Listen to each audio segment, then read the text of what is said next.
How to fix Threads group chat not working? Hello guys, if you want to fix Threads group chat not working, first step, click settings,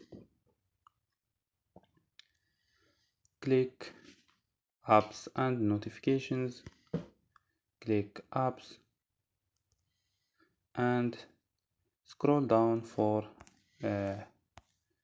search your app Threads.